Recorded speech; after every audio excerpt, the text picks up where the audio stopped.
Ayan, magbibideo tayo. Maglalaga tayo ng pampatulog, ng panganda ng tulog. Ito yung astralagosulot.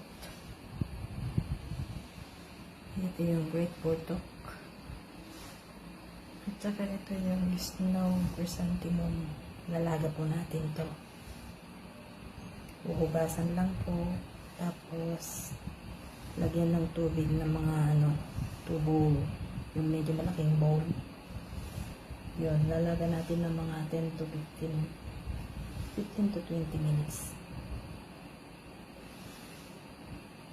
Yan po, yung mga may karamdaman sa insomnia, maganda po ito, Chinese herbs.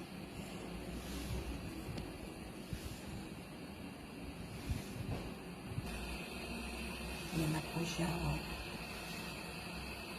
Pinapakulaan ko lang po. Mas maganda po kung mayroon kayong banga. Doon po ninyo pakuluan banga sa Pilipinas. Yan guys.